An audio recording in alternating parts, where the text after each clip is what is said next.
A dog barks when his master is attacked. I would be a coward if I saw that God's truth is attacked and yet would remain silent. John Calvin. Get in a long tube with a bunch of demons. Really believe that human beings are demons? No, I do not. And don't you ever say I did. This is my Bible. I am what it says I am. There's probably a balance between, I believe you have to know Christ, but I think He is. And someone knows this for sure. All of mankind is going to end up somewhere in heaven. My mission really is to just help people of faith, especially, to re-examine this issue, to realise the church has got things wrong in the past. For those who are God's by faith in His Son. Corinthians, right? 2 Corinthians 3:7. Victory in the name which is above every name. No exception for rape or incest. It's an extreme.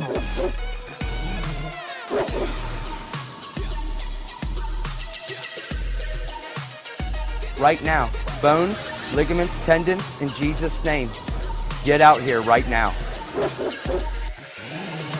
So put your trust in the sovereign risen king, who doesn't owe you one cotton picking thing.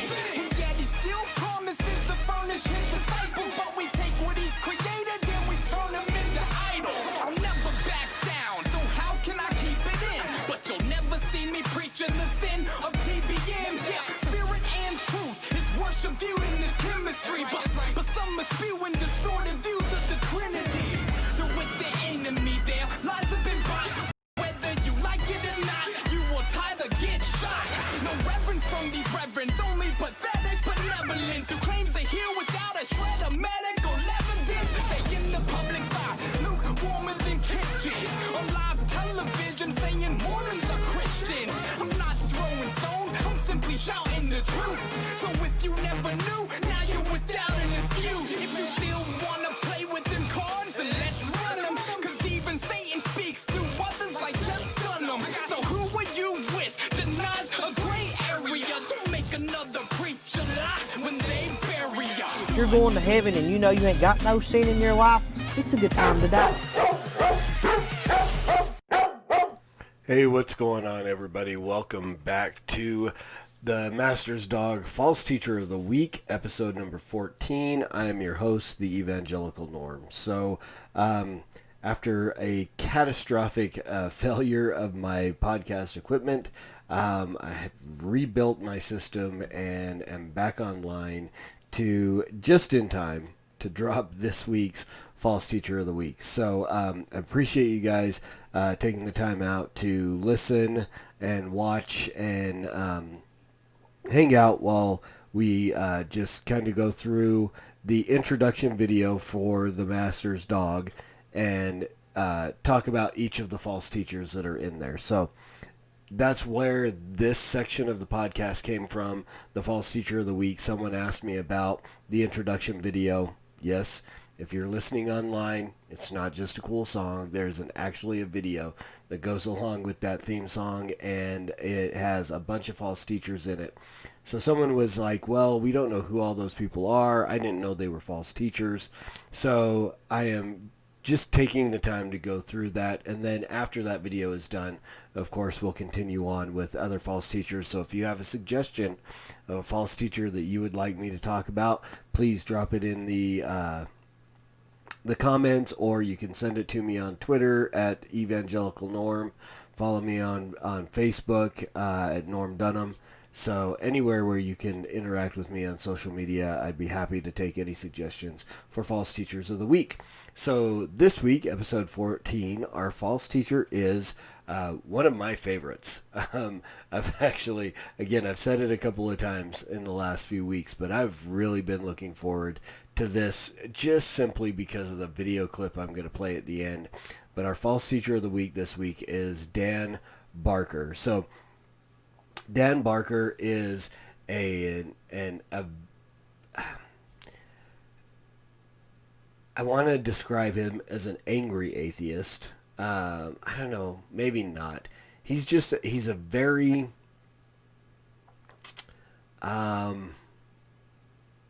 the word I want to use is arrogant. Every time I've seen any kind of interaction, Dan Barker with anyone else, my own personal interactions with Dan Barker have been arrogance. Arrogance would be the word that I would use to describe this man. He's actually blocked me on Twitter. Both he and the Freedom from Religion Foundation Twitter pages, his personal Twitter and the other, have both blocked me simply, and it has to do with the video clip I'm going to play in a few minutes. So Dan Barker is a very arrogant atheist. He was a pastor, a Christian minister for 19 years. Composed music and so on within Christianity. I believe he was part of the Assemblies of God, so part of a charismatic church, and then he became an atheist, and is now co-president of the Freedom from Religion Foundation with his wife, Annie Gaylor Barker. The Freedom from Religion Foundation, if you haven't heard of them, is a group of atheists that just really likes to sue people. These guys are the ones that when you see crosses for highway patrolmen along the side of the highway, they're the ones that send the letters to the state saying you can't do this, which has resulted in all the crosses along highway I-15 in Utah for state patrolmen who have been killed in the line of duty have had to have been moved to private property because these guys seem to think they can force their beliefs on everyone else. They love to talk about, well, you can't force your beliefs on us, but they will go and they will, anything more than a cross on the side of the road. Oh, that's a violation of the separation of church and state. They've sued and the thing is they threaten to sue a lot. I don't know how many of their threats have made it actually into court or held up, because most people, just when they get the letter, they cave and whatever it is that these guys want to complain about, they just stop. There was I can't remember where it was, but there was a little lady who had a little diner. And she gave discounts if you brought in on Sunday, if you brought a church bulletin. 10, 15, I don't know how much the discount was, but she gave a discount on your lunch if you came in after church with a bulletin, lunch or dinner. Well, the Freedom from Religion Foundation sent this poor little lady a letter and said, we're going to sue you if you don't stop because you're discriminating against Muslims and da-da-da-da-da. Reality is this lady owns a business. She can give a discount to whoever the heck she wants. She can increase the price for people, I would say. I mean, I would guarantee if Dan Barker or Annie Gaylor came into my establishment anytime after that, they'd be paying double for their food, while everybody else got their food for free. Because my business, I can do what I want. And they don't comprehend that. And so they love to sue people. They love to just, try to dictate what you can and can't do within your business, schools, so on. These are the guys that do it. And essentially it is. They just want to wipe out religion. I'm sure they're ecstatic with the current situation with COVID and churches being closed and stuff like that. So... but again, he's former preacher turned atheist, so of course that's where he falls into the false teacher category. He believes in evolution. He believes in the earth is billions of years old, that no God exists. I mean, all of those things are just false statements. And the fool says in his heart there is no God, and the heretic claims that God does not exist as well, and would try to convert people out of Christianity into atheism. That was the other thing I wanted to mention. Along with Richard Dawkins' foundation, I can't remember the name of it, they created what is called the Clergy Project, which is to assist clergy members, people who are pastors, ministers, priests, whatever, as they transition from a life of Christianity or pseudo-Christianity, whatever you want to call it, into a lifestyle of atheism. They literally have a group specifically, and it started in 2011, to help preachers transition out of it.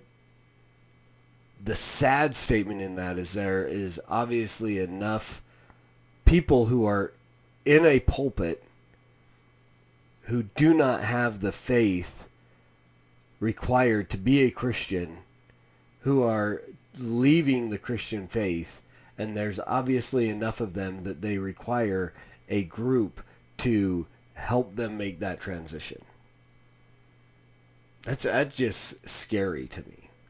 It's just scary to me. And again, the somebody like Dan Barker, who I interacted with him a lot on Twitter initially when I first got on, until I started talking about this video clip, and I'm going to play this from YouTube. This is a this is a clip from YouTube of a debate between James White and Dan Barker. I actually have a small clip of this in the introduction video for the main podcast, let me tell you. This is one of my favorite video clips. Dan Barker has never had any good arguments in any of his debates that I've ever seen. And in this one, he doesn't even let James White get started in his opening statement before he starts whining about, "Don't quote me, bro. Don't quote me, bro." So let's listen to this amazing interaction between James White and Dan Barker. You have 20 minutes to make your opening statement. Well, it is a pleasure to be with you this still morning, I guess. It's unusual to do debates in the morning, but I commend all of you for being here this morning for an exceptionally important discussion on the subject of Jesus and whether he was cut from the mythological cloth of other religions, or, as Christians I believe, whether Jesus is in fact unique as the Son of God. Now, in my opening, I can only respond to what Dan himself has published before. I found it fascinating that almost none of the sources that Dan just used, he used in his book, Godless. So in this first, I'll be responding to his published work, then the rebuttal will go to what he has presented this morning. Can I make a point of order here? We're not debating my book. We're debating the topic. I may have changed my mind in the book. I may not have thought it was important. So we are not debating my book. Can I respond to that? When you're in a scholarly debate and you've published a book, what you've published in the public realm is fair game. It is what you yourself have presented. Now, if you want to say after I'm done here, I repudiate the book that's for sale in the back, that would be fine. But I'm asking as a scholar, is he in line or not for doing that? I don't see anything wrong with quoting your book, Dr. Barker, or Mr. Barker. Do you have an objection to him? I object because we're not debating my book today. We're debating Mr. Barker, I have never engaged anyone in a debate who objected to their own published materials being what was cited. I would love if people would quote my books in my debates, because that's what I have presented to people. I cannot believe that there would ever be an objection to my citation of your own book. I can't imagine. Did you address this subject in your book? Is there not an entire section on this subject? Yes, but you don't know that I may have changed my mind in the meantime on that, so it's unfair. I may have changed my mind about Mithra, for example. Is your book for sale in the back? Yes, it is. But we're not debating my book tonight. How can we? That is the best. That is the absolute best. Did you not address this topic in your book? Yes, I did. Is your book not for sale in the back? Yes, it is. But still, don't quote my book. Don't quote my book. This is the general strength of any atheist argument. They really have none. And they just, the majority of them, and I'm not going to say all of them, but the majority of atheists that I've interacted with just try to backpedal and they have nothing. It's the don't quote me bro group. It really is, and that is amazing to me that that someone who claims to essentially be a scholar, has written books, would say, don't quote my books. Fascinating. But there you go. That is our false teacher of the week, Dan Barker, atheist, co-president of the Freedom from Religion Foundation, co-founder of the group, the Clergy Project, leading ministers out of the ministry into a life of atheism. False teacher, should be avoided at all costs. And honestly, my personal opinion about Dan Barker, I think he should be mocked at every turn. As brutally as possible, Dan Barker deserves to be mocked. This is a man who claimed to be a messenger, a minister of the gospel of Jesus Christ, and now is a blatant enemy of the cross. He should be mocked like the prophets of Baal were mocked by Elijah. And that's the bottom line. This man should just be mocked like I did today. And there you go. So there's our false teacher of the week. I hope you found this helpful. If not helpful, at least somewhat entertaining. That video clip is worth the price of admission in and of itself. So thanks, guys. Have a great day. As always, preach the gospel at all times. Use words. They're necessary. And until next time, Soli Deo Gloria.